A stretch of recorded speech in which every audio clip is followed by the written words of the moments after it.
It was a creature created online, intended to scare its audience.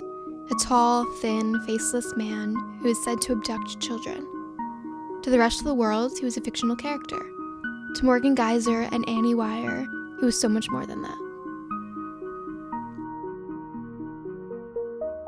Welcome to Jane Doe, a true crime podcast where we discuss crimes committed against women across the country. I'm your host, Abigail Reese, and this week we'll be discussing the infamous Slender Man Stabbings.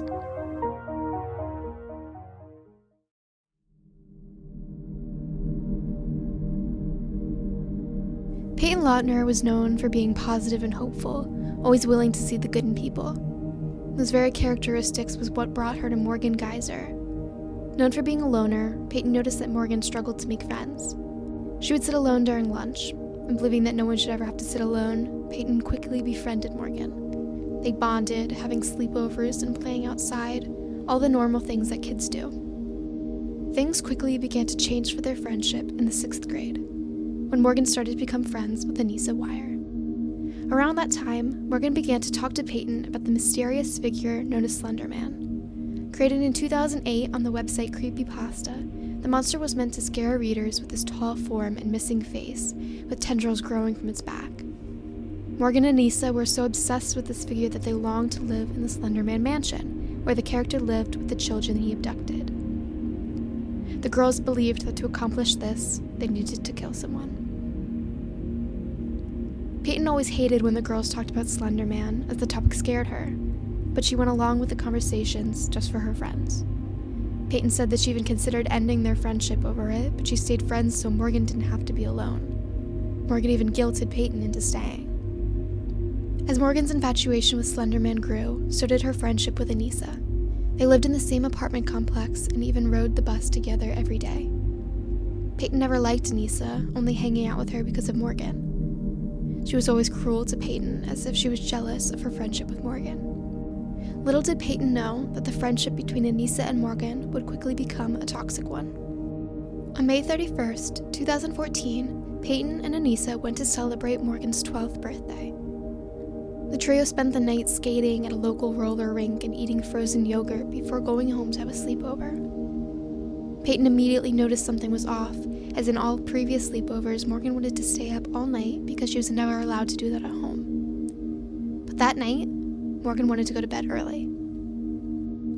Morgan and Anissa would later tell police that they were planning to kill Peyton in her sleep that night, but changed their plans at the last minute.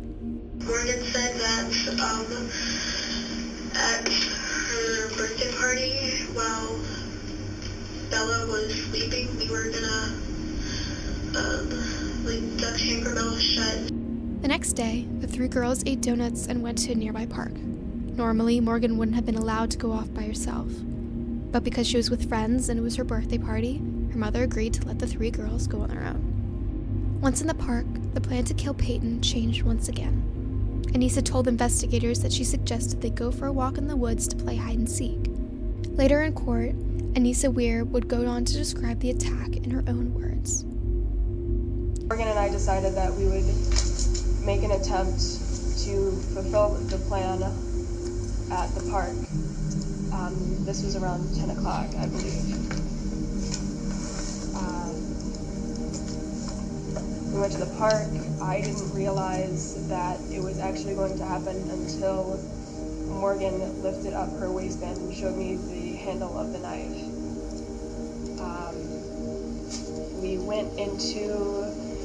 We were just playing on the playground for a while. After a while, we went into the bathroom. Morgan told me to stab Peyton. I told her that I couldn't do it. She tried getting me to do it again. I told her that I couldn't do it. A while later, we went into the woods, and that's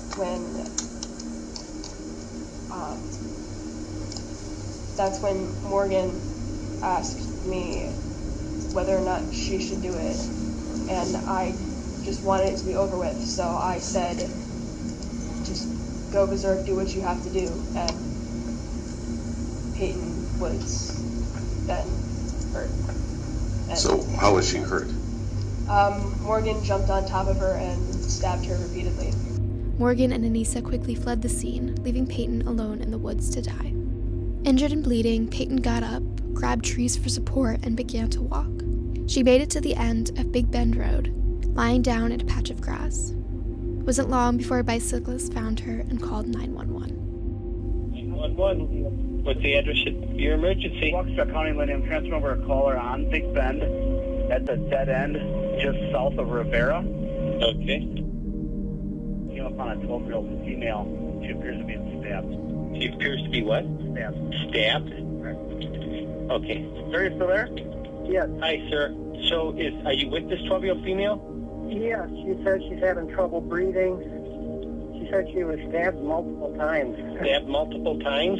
Yeah. Okay, sir. Are you with her right now? Yes. Is she awake? She's awake. Is she breathing? Yeah, she's breathing. She said she can take shallow breaths. She's alert. Okay, stay with her. We're sending the police department. Don't hang up, okay? Oh, Hold on just a minute. Don't hang up. Okay. Okay. Hold on just a minute, sir. We're sending officers. Oh. Is there any assailant around? I didn't even look. I don't see anybody.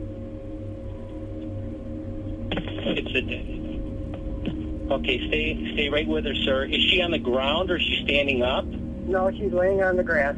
Laying on the grass. Stay right with her. Just let me know if she is remaining conscious or not, okay? Okay.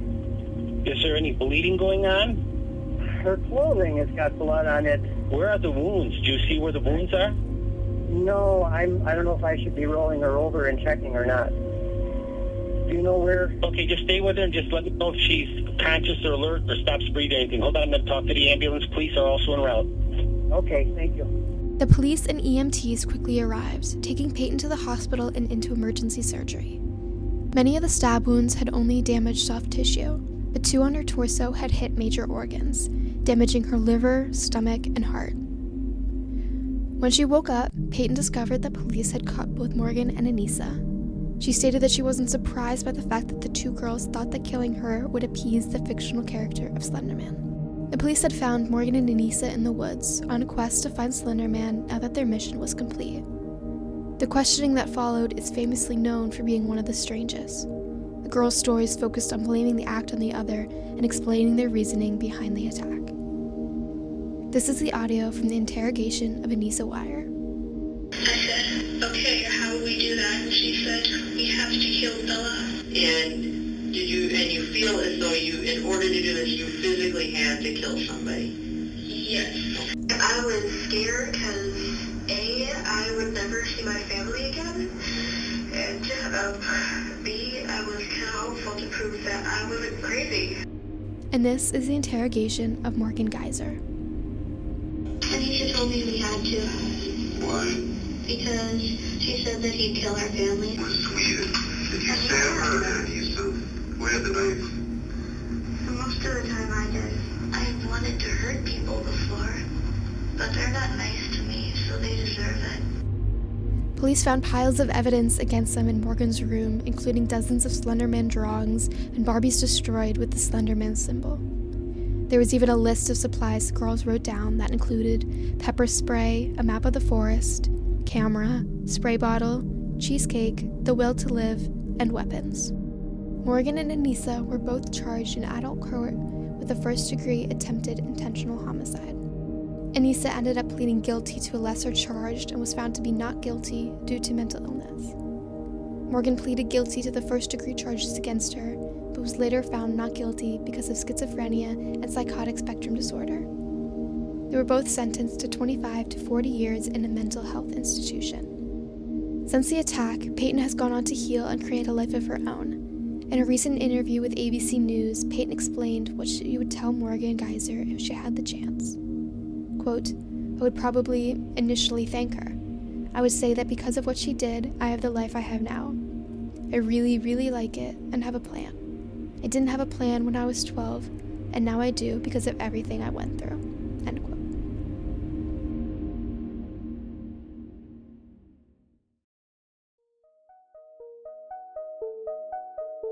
This episode of Jane Doe was written and hosted by Abigail Reese. Resources for this episode include ABC News and JS Online. Thank you for listening and subscribe to hear our next episode.